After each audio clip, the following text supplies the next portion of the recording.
How's it going, folks? Stu here. This year's film festival kicked off with what ended up being a brilliant Steve McQueen flick, and it closed itself with another brilliant Steve McQueen flick. What are the chances? Let's talk about Lovers Rock, which is, you guessed it, a new Steve McQueen film. How did you... What? It's almost as if I just said that. And as if right on cue, the baby downstairs has started crying. Don't know if you can hear that, but I can.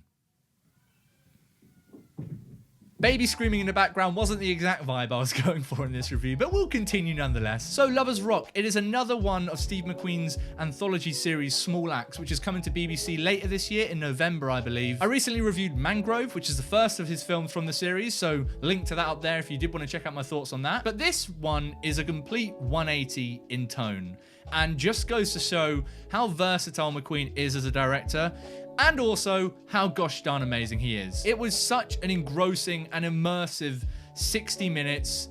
I didn't really want it to end. Sadly, it did. It's essentially just a real-time following through of this house party in West London in the 1980s, all through the catalyst of music, of this dance floor in the house party.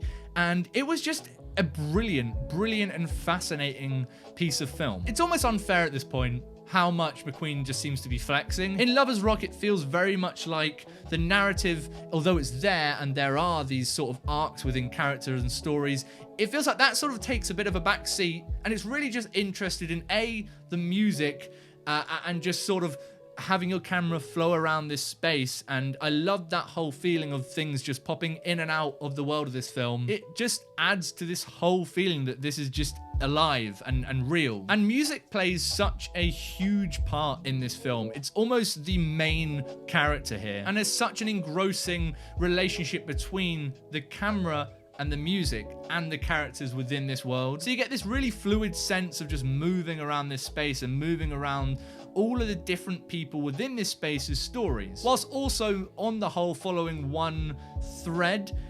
It's not an easy feat, and it's so brilliantly pulled off here. And part of that is down to the choreography. This is a very choreographed film. I can only imagine the amount of planning that had to go into it, but it feels very spontaneous and in the moment, which is obviously all you could ever hope for when trying to pull off something like this. But the camera is at all times in the action. It's within the spaces. So when it's on the dance floor, it is just weaving in and out of different couples, of different people throwing down their moves. And that cannot have been an easy thing to pull off at all. So I'm just kind of in awe at how they actually pulled it off from a production standpoint.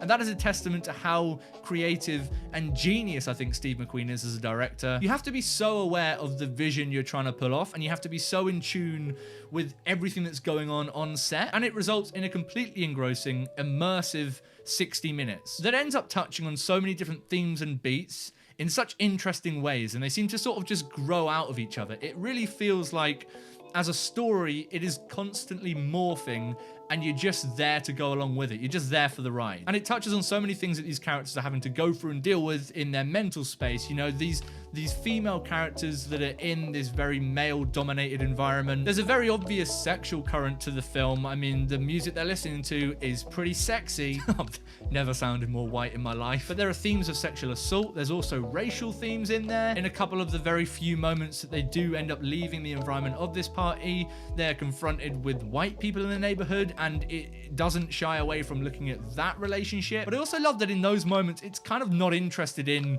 this white and black divide and looking at that as the main dramatic points. When they do go outside and, I guess, clash in their own ways with the white people on the street, it is almost like Steve McQueen is literally showing us just like, fuck it, I'm not interested in that. Like, they get shooed away, and the film quickly goes back to the party where it is just exploring the black culture here. And I love that, and it's that sort of perspective that could have only really been delivered truly by a black filmmaker like Steve McQueen. Feels like a genuine, absorbing dive into the culture of this black community at this time. And I love that theme of this house and this house party feeling like its own bubble where this community can come in and have their own space. And it all looks gorgeous as well. I mean, as I said, the camera's got this real sort of fluid feel to it. It's constantly moving around the space, and it's constantly following different moments that are happening within the scenes. And it always seems to come back to the music. There are a lot of these sort of musical interludes where we will watch all these people in this one space as they dance to a song, as they sing along to the song. And it's those moments that work the best and that are so captivating, because we're seeing these different stories without being told these stories through dialogue and through these characters. You know, what they might typically be doing is just sort of